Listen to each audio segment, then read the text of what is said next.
యోబు గ్రంథం 25వ అధ్యాయంలో నుండి మనం కొన్ని విషయాలు ప్రాముఖ్యంగా దానిలో ఉన్నటువంటి సారాంశాన్ని నేను 3 రీతులుగా వివరించడానికి నేను ఇష్టపడుతూ ఉన్నాను. యోబు గ్రంథం 25వ అధ్యాయం. ఇక్కడ షూహీడైన బిల్దదు ఇలాగూ ప్రత్యుత్తరం ఇచ్చెను. యోబు మాట్లాడుతూ వచ్చినటువంటి మాటలు 22వ అధ్యాయం నుండి. ఆ తరువాత దానికి జవాబుగా బిల్దదు మాట్లాడినటువంటి మాటలను మనం ఇక్కడ గమనిస్తాం. ఎవరి వ్యక్తి? షూహీడైన ఈ బిల్దదు అనేటువంటి ఈ వ్యక్తి యోబు యొక్క స్నేహితులలో 2వ. ఆయన స్నేహితులు 3 ఉన్నారు. యోబు గ్రంథం 2వ అధ్యాయము 11వ వచనాన్ని మీరు చూడండి.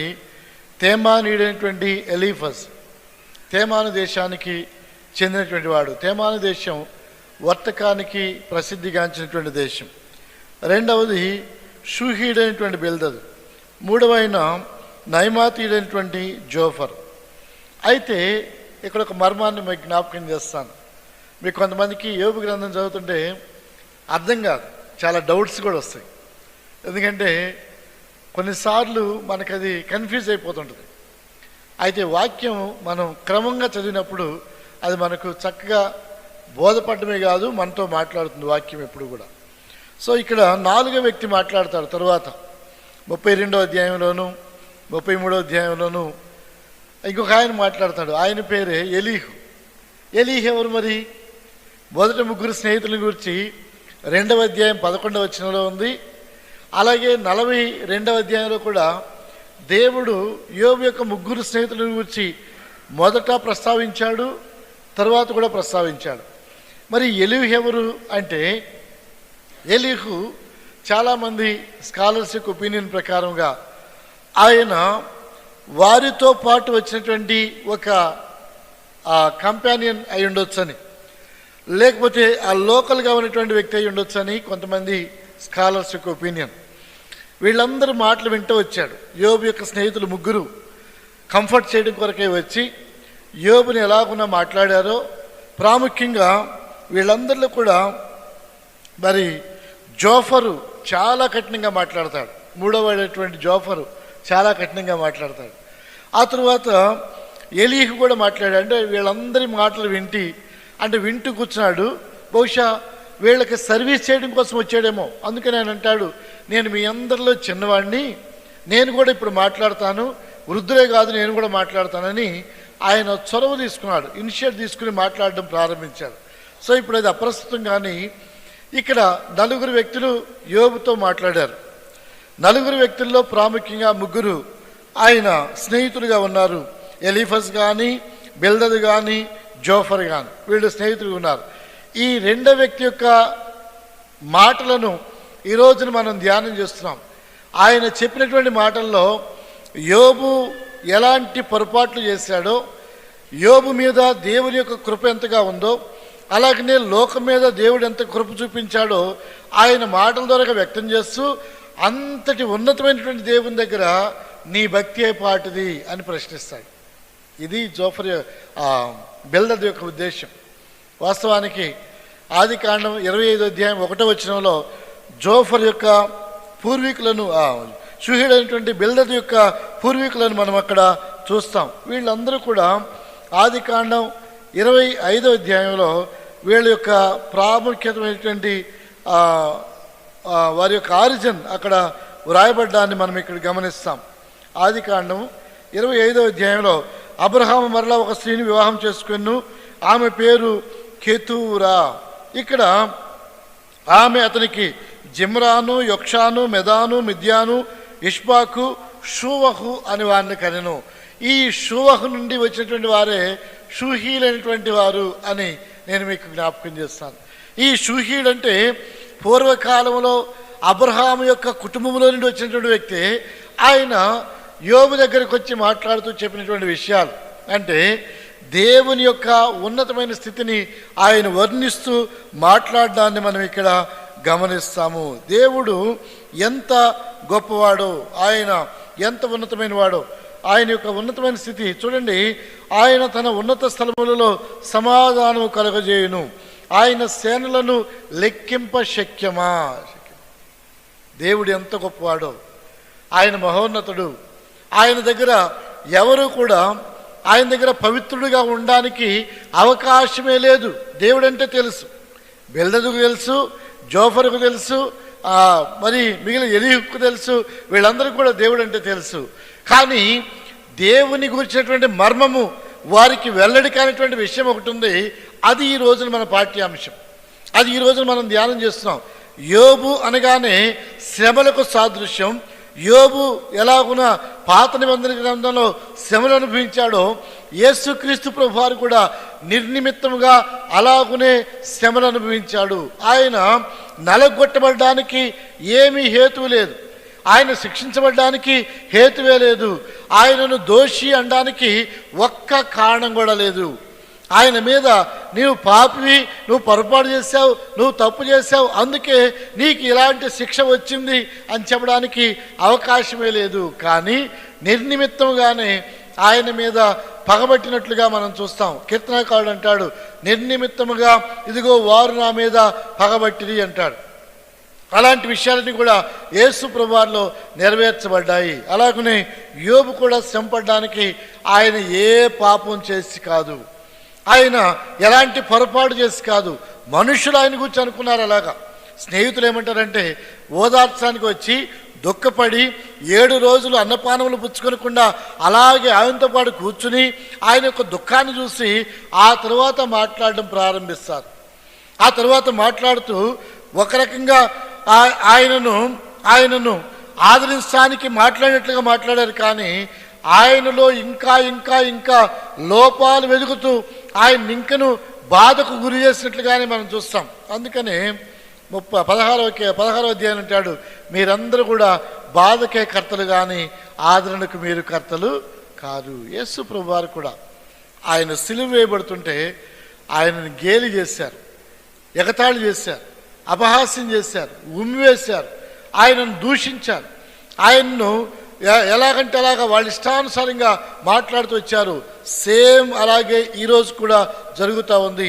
3 మేకులు పీక్కోలేని వాడని కొంతమంది, లేకపోతే ఇదిగో ఎందుకు ఆయన శ్రమను అనుభవించాడు, చెక్క మీద ఎందుకున్నాడు, ఇలాంటి మాటలు మాట్లాడేటువంటి వారిని అనేక మందిని మనం ఈ రోజుల్లో కూడా చూస్తున్నాం. అంటే వాళ్ళ మనస్తత్వం అప్పుడు ఎలాగుందో ఇప్పుడు కూడా అలాగే ఉంది. అది గుర్తుపెట్టుకోవాలి.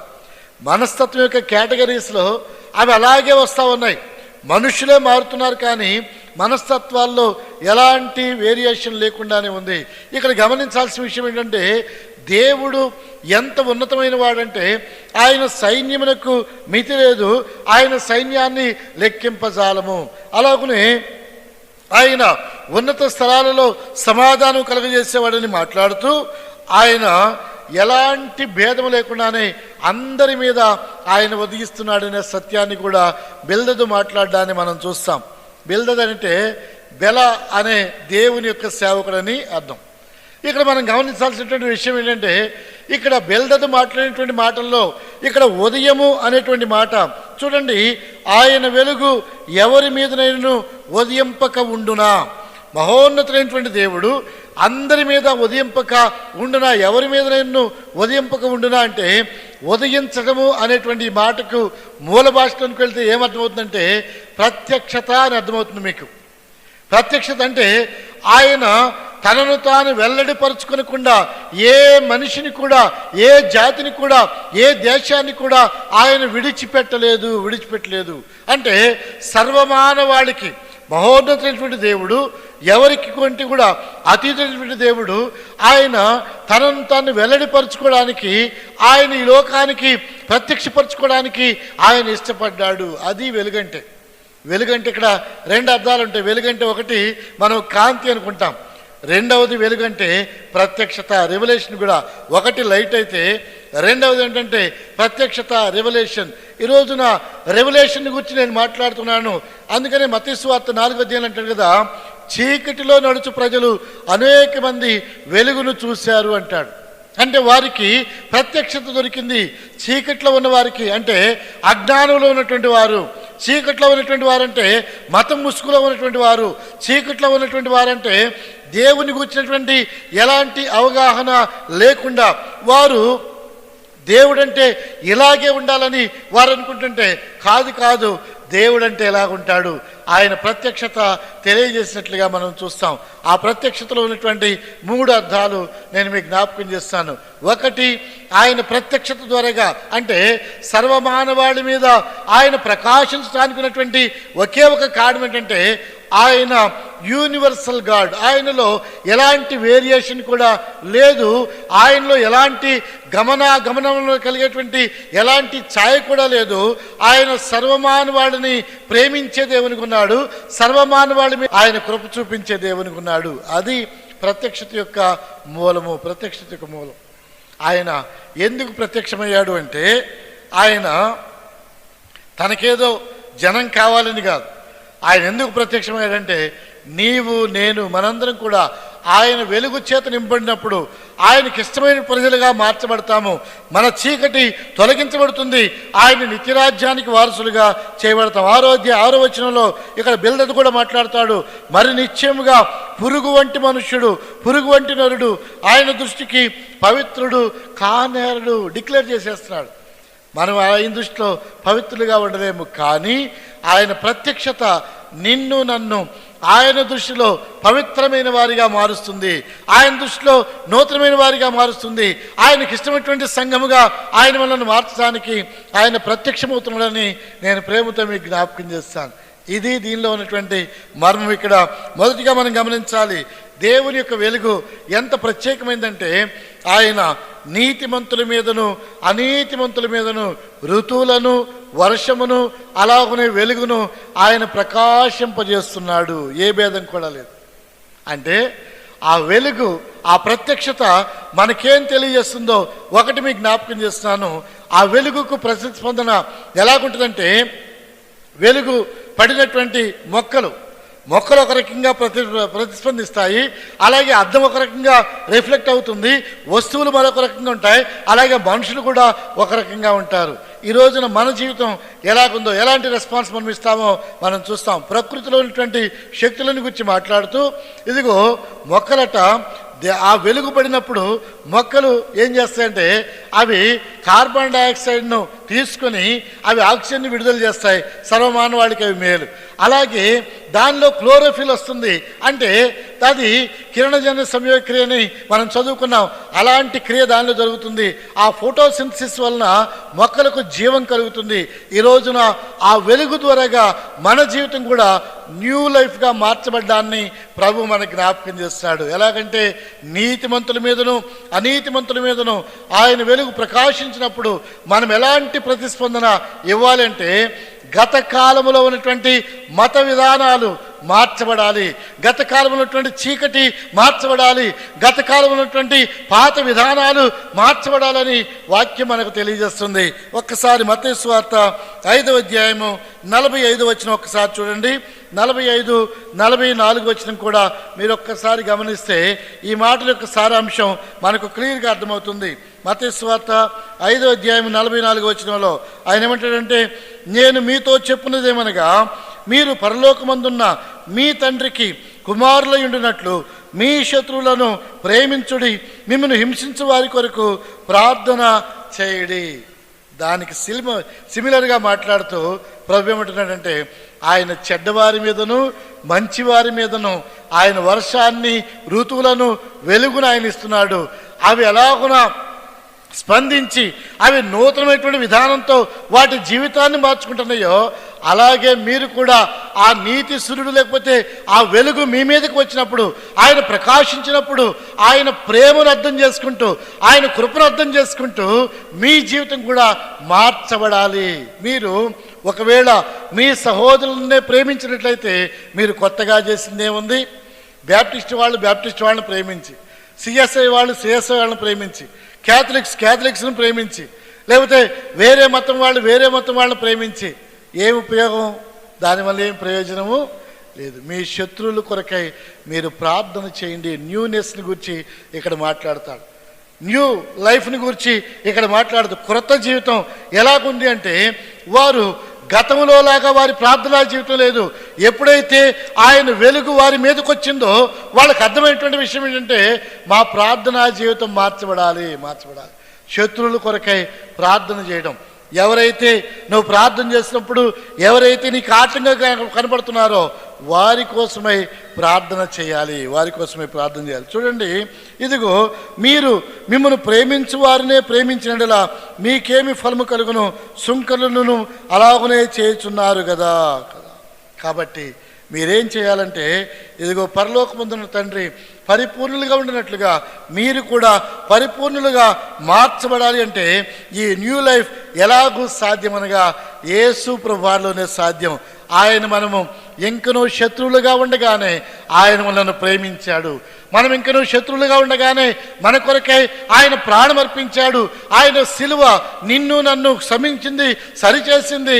ఆయన కృప మన మీద ప్రకాశించింది. ఇది దీని యొక్క అర్థం. క్రీస్తునందు ప్రియ దేవుని బిడ్డారా, రోమాపత్రిక 5వ అధ్యాయం 1 వచనం చదివితే మీకు అర్థమవుతుంది. రోమాపత్రిక 5వ అధ్యాయంలో 10వ వచనంలో కూడా మనం చూస్తాం. 8:4-5:10 కూడా అంటాడు కదా, మనమింకను శత్రువులమై ఉండగానే యేసు ప్రభువారు సిలువ వేయబడింది మనందరం కూడా పుణ్యాత్ములుగా ఉన్నప్పుడు కాదు. పుణ్యాత్ముల కోసమై ఆయన సిలువ వేయబడలేదు. పుణ్యాత్ములు ఆల్రెడీ ఆయనతో ఉన్నారు. ఈ పెద్ద కుమారుడు నువ్వు నాతోనే ఉన్నావు, ఇదిగో తప్పిపోయిన కుమారుడు ఒక ఆయన ఉన్నాడు, ఆయన్ను ప్రేమించాలి. ఆయన కొరకే పరిగెత్తుకుని వెళ్ళాడు. ఆయన కృపచేత మెడ మీద పడి ముద్దు పెట్టుకున్నాడు. అలాగనే ప్రభు యొక్క కృప ఎంత గొప్పదంటే, మహోన్నతులైన దేవుడు, సర్వ సైన్యాలకు అధ్యక్షుడైన దేవుడు, ఆయన సర్వాధికారి అయినటువంటి దేవుడు నీ కొరకై నా కొరకై మనం ఇంకనూ శత్రువులుగా ఉండగానే ఆయన వెలుగు చేత తన ప్రత్యక్షత మనకు అనుగ్రహించాడంటే ఆయన ఈ లోకానికి దిగి వచ్చి నీ కొరకై నా కొరకై ఆయన సిలువలో బలియాగంగా చేయబడ్డాడు. ఇది వెలుగు యొక్క ప్రత్యక్షత. మనం ఇంకనూ శత్రువులమై ఉండగానే, కాబట్టే నీతిమంతుల మీద అనీతిమంతుల మీద ఎలాగున వెలుగు ప్రకాశిస్తుందో అలాగునే శత్రువులైనటువంటి మన మీద కూడా ఆయన వెలుగు ప్రకాశిస్తుంది. ఎందుకనగా నీవు శత్రువును ప్రేమించేటువంటి నూతనమైన మనస్సు పొందాలి, నూతన జీవితాన్ని పొందాలి. ఇది క్రైస్తవ జీవితం. యేసు ప్రభువారు ఎలాగున శత్రువులుగా ఉండగానే మన కోసమై ఆయన బలియాగం అర్పించబడ్డాడో ఆ బలియాగంలో ఉన్నటువంటి ప్రేమను, ఆ కృపను అర్థం చేసుకున్న సంఘముగా మనం ఉండాలి. ఇది మొదటి విషయం. రెండవదిగా యేసు ప్రభువారి యొక్క ప్రత్యక్షత లేక వెలుగు యొక్క ప్రత్యక్షత, దేవుని యొక్క ఉదయము అంటే ఆయన మన మీద ప్రకాశించినప్పుడు మనకు కలిగినటువంటి రెండవ ప్రత్యక్షత ఏమిటంటే, హోషేయ గ్రంథం 6వ అధ్యాయము 3వ వచనాన్ని చూడండి. 6వ అధ్యాయం 3వ వచనంలో న్యూ విజన్ గురించి మాట్లాడతాడు. ఏమంటాడంటే, ఇదిగో రండి జ్ఞానము సంపాదించుకుందాము, యెహోవా యొద్దకు వెళదాము రండి, అక్కడ మనకు జ్ఞానం లభిస్తుంది. అంటే జ్ఞానం లేదా మన దగ్గర? జ్ఞానం ఉంది. ఏం జ్ఞానము? పర సంబంధమైన జ్ఞానం లేదు, లోక సంబంధమైన జ్ఞానం ఉంది. జ్ఞానాల్లో 2 రకాలు ఉన్నాయి. మా యాకోబు పత్రికలో 4వ అధ్యాయంలో తెలియజేస్తాడు. పర సంబంధమైన జ్ఞానం ఉంది, ఇహ సంబంధమైనటువంటి జ్ఞానం కూడా ఉంది. ఇహ సంబంధమైనటువంటి జ్ఞానం ఏమిటంటే అది దయ్యముల యొక్క జ్ఞానమై ఉంది అంటాడు, అది దయ్యాల యొక్క జ్ఞానమై ఉంది అంటాడు. అయితే పరసంబంధమైన జ్ఞానం ఉంది, అది పవిత్రమైనది, పరిశుద్ధమైనది, అది మనకు ఒక నూతనమైనటువంటి విజన్ లేకపోతే నూతనమైనటువంటి దృష్టిని అది కలుగజేస్తుంది. నీ వాక్యము వెల్లడి ఒకటి తోడనే నాకు వెలుగు కలిగను అంటాడు 119వ కీర్తన 130వ వచనంలో. అలాగనే 119వ కీర్తన 105వ వచనంలో అంటాడు కదా, నీ వాక్యము నా పాదములకు దీపమై ఉంది అంటాడు. ఆ వెలుగులో నేను నడుస్తున్నాను అంటాడు. ఇక్కడ హోషేయ గ్రంథం 6వ అధ్యాయము 3-4 వచనాల్లో చెప్పబడినటువంటి మాట, రండి యెహోవాని గూర్చిన జ్ఞానము సంపాదించుకుందాము. ఆ జ్ఞానము మనల్ని ఏం చేస్తుందంటే నూతనమైనటువంటి విజన్లోనికి నడిపిస్తుందంటే, మనం అప్పటిదాకా చూసేది కాకుండా క్రొత్త కోణంలోనికి దైవత్వాన్ని చూడడం మనకు అలవాటు అవుతుంది. అంటే దేవుని యొక్క కృప, దేవుని యొక్క ప్రేమ ఎంత గొప్పదో మనం చూడడము మనకు అర్థమవుతుంది. ఆయన యొక్క ప్రత్యక్షత ఎంత గొప్పదో మనకు అర్థమవుతూ ఉంది. ఇదిగో లోక సంబంధమైన జ్ఞానం ఈ ప్రత్యక్షత మనకు కలుగజేయలేదు. రండి యెహోవా యొద్దకు మరలము రండి, ఆయన దగ్గర జ్ఞానము సంపాదించుకుందాము రండి. ఆ జ్ఞానం వలన నూతనమైనటువంటి విజన్లోనికి నడిపిస్తుందని నేను ప్రేమతో మీకు జ్ఞాపకం చేస్తాను. హోషేయ గ్రంథం 6వ అధ్యాయము 3వ వచనంలో దేవుని యొక్క ప్రత్యక్షత మనకు నూతన విజన్ లేకపోతే న్యూ విజన్ ఇచ్చినట్లుగా నేను ప్రేమతో మీకు జ్ఞాపకం చేస్తాను. ఒకటి, యేసుప్రభు దేవుని యొక్క ప్రత్యక్షత మనకు న్యూ లైఫ్ని ఇస్తా వచ్చింది. యేసుప్రభువారు మనము శత్రుమై ఉండగానే మన కొరకే మరణించాడు. దాని ద్వారాగా నీకు నాకు నూతనమైనటువంటి జీవం ఇవ్వబడింది, నూతన జీవితం ఇవ్వబడింది. యేసుప్రభువారిలో నూతన పరచబడ్డాము. ఆయన శిలువ రక్తంలో కడగబడ్డ ద్వారాగా మనలో ప్రేమ కలగడం ప్రారంభమైంది. మనము శత్రువును ప్రేమించగలిగేటువంటి నూతన జీవితాన్ని మనం పొందిన వారిగా ఉన్నాం. రెండవదిగా మనం చూస్తున్నాం, దేవుని జ్ఞానం అనేటువంటి ఆ వెలుగు ఎప్పుడైతే మనకు ప్రత్యక్షమైందో మనకు క్రొత్త దర్శనం వచ్చేసింది. ఆ క్రొత్త దర్శనం ఎలాంటిదంటే లోకానికంటే కూడా ప్రభువును ప్రేమించడం మనకు అలవాటు అవుతుంది. లోకాన్ని విడిచిపెట్టడాన్ని ప్రభు మనకు జ్ఞాపకం చేస్తాడు. మూడవదిగా మలాకి గ్రంథం 4వ అధ్యాయం ఒకసారి చూడండి. మలాకి గ్రంథం 4వ అధ్యాయంలో మీకు నీతి సూర్యుడు ఉదయించను, ఆయన రెక్కల నీడలో మీకు ఆరోగ్యం కలుగును, మీరు క్రొవ్విన దూడల వలె గంతులు వేయుదురు అంటాడు. షూహీడైన బిల్దదు మాట్లాడినటువంటి మాట, ఆయన వెలుగు ఎవరి మీదనైనాను ఉదయింపక ఉండునా ఆయన అందరి మీద కూడా ఆయన ఉదయిస్తున్నాడు. ఈ మతము ఆ మతమని లేదు, ఈ కులము ఆ కులమని లేదు, స్త్రీ అని పురుషుడు లేదు, పొట్టోడని పెద్దోడని గొప్పోడని ఏ భేదం లేదు, నల్లవాడు తెల్లవాడు ఏ భేదం లేదు, అందరి మీద ఆయన ప్రకాశిస్తున్నాడు. కానీ ఆ ప్రకాశమును అంటే ఆయన ప్రత్యక్షతను అర్థం చేసుకున్న వారు ఎంతమంది? ఆయన ప్రకాశించడం అనగా ఆయన ప్రత్యక్షత ఆయన శత్రువులుగా ఉండగా ఆయన వారిని ప్రేమించాడు, వారి మీద ఆయన ప్రకాశించాడు. ఆయన ప్రేమ ఆయన కృప మనకు వెల్లడి చేశాడు. ఆ ప్రేమకు ప్రతిస్పందనగా నీ జీవితాన్ని ఆయనకి సమర్పిస్తున్నావా? రెండవదిగా ఆయన మన మీద ప్రకాశించినప్పుడు మనకు వెలుగు కలిగింది. ఆ వెలుగు మనకు నూతనమైనటువంటి దృక్పథాన్ని ఇస్తా వచ్చింది. మన యొక్క నూతన జీవితంలో నూతనమైన దృక్పథంతో ప్రభువును సేవించేవారిగా ఆయన మనం చేస్తూ ఉన్నాడు. కానీ చాలామంది దీన్ని అర్థం చేసుకోలేక ఇంకా లోకాన్నే ప్రేమించేవారిగా మిగిలిపోతున్నారు. ఇక మూడవదిగా ఆయన వెలుగు ఎవరి మీద నేను ఉదయింపక ఉండుననగా ఆయన వెలుగు మన మీద ప్రకాశిస్తుంది. మీకు నీతి సూర్యుడి ఉదయించను, ఆయన రెక్కల నీడలో మీకు ఆరోగ్యం అన్నాడు. ఆ తరువాత క్రింద వచనాలు చూడండి, మీరు క్రొవ్విన దూడల వలె గంతులు వేస్తారు. గంతులు వేస్తారు అంటే అర్థం ఏంటి? గంతులు ఎటువంటి సంఘంలో డ్యాన్స్ వేయడమైనా దాని అర్థం అది కాదు. మనం నూతన ఉత్తేజంతో రివైవ్ చేయబడిన సంఘముగా మన సంఘము ఎలాంటిదంటే మనము కొత్త శక్తితో నింపబడిన వారిగా. అపోస్తల కార్యాలు 2వ అధ్యాయంలో కొంతమంది అనుకున్నారు వీళ్ళెంతగా మాట్లాడడానికి, వీళ్ళెంతగా భాషలు మాట్లాడడానికి, వీళ్ళెంతగా ప్రార్థన చేయడానికి కారణము క్రొత్త మద్యాన్ని వాళ్ళు ఒకవేళ తాగారేమో. కాదండి, వారి మీద క్రొత్త శక్తి వచ్చింది. ఆ క్రొత్త శక్తి ఏమిటంటే సంఘాన్ని ఉజ్జింపజేసే శక్తి, సంఘాన్ని రివైవ్ చేసేటువంటి శక్తి. మీరు క్రొవ్విన దూడల వలె గంతులు వేయుదురనగా మనము నూతన ఉత్తేజంతో నింపబడతాము. యేసు ప్రభువారిలో ఆత్మశక్తి మనకు ఇవ్వబడుతుందని నేను ప్రేమతో మీకు జ్ఞాపకం చేస్తాను. ఈ రోజున షూహీడైన బిల్దదు చెప్పిన ఈ మాట యొక్క 3 కోణాలు మనకు న్యూ లైఫ్ ఇవ్వబడింది, రెండవదిగా న్యూ విజన్ ఇవ్వబడింది, మూడవదిగా న్యూ స్ట్రెంగ్త్ కూడా ఇవ్వబడింది. ఈ 3 విషయాలను నేను ప్రేమతో మీకు జ్ఞాపకం చేస్తున్నాను. యేసు ప్రభువు యొక్క శిలువ నిన్ను నన్ను ఎంతగా మార్చిందో మనం చూస్తున్నాం. మనం శత్రువుమై ఉండగానే ఆయన మన కొరకే మరణించాడు. దాని ద్వారాగా నూతన జీవితం మనకు ఇవ్వబడింది. ఆయన మనల్ని ప్రేమించి ఆయన వాక్యం మనకు వెల్లడి చేశాడు. ఆ ధర్మశాస్త్రం యొక్క వెల్లడితో మనకు, నీకు, నాకు, మనందరికి కూడా నూతన దృక్పథాన్ని ఆయన ప్రసాదించాడు. వాక్యము వెల్లడవడం లేకపోతే వాక్య ప్రకారంగా నడుచుకోవడం మనకు అలవాటు అవుతూ ఉంది. ఆ ప్రకారంగా మనం నడవడాన్ని ప్రభు మనకు జ్ఞాపకం చేస్తున్నాడు. మూడవదిగా ఆయన మనకు నూతనమైనటువంటి శక్తిని, నూతన బలాన్ని ఆయన ఇస్తున్నాడు. ప్రభు ఈ మాటలను దీవిస్తుండగా ఒక అన్యుడు ఎలాగో మాట్లాడుతుంటే ఈ రోజున మనం ఎలాగున్నాం? ఆ వెలుగు యొక్క ప్రత్యక్షతకు మన జీవితం ఎలాగునా స్పందిస్తుంది? నీవే పరిశీలన చేసుకోవాలని నేను ప్రేమతో మీకు జ్ఞాపకం చేస్తున్నాను. ప్రభు ఈ మాటలను దీవిస్తూ ఉండగా మన ఆత్మీయ జీవితాన్ని ప్రభువుకు సమర్పించుకుందాం. ఆయన వెలుగు ఎవరికైనాను ఉదయింపక ఉండునా. ఆయన వెలుగు అందరికీ ఉదయిస్తుంది అనగా శత్రువులైనను మిత్రులైనా మంచివారైనా చెడ్డవారైనా అందరి మీద కూడా, అన్ని మతాలు, అన్ని కులాలు, అన్ని ప్రాంతాల మీద ఆయన ప్రకాశిస్తూనే ఉన్నాడు. ఆయన ప్రత్యక్షమవుతూనే ఉన్నాడు. అయితే ఆ ప్రత్యక్షతను గ్రహించిన వారు ఎంతమంది?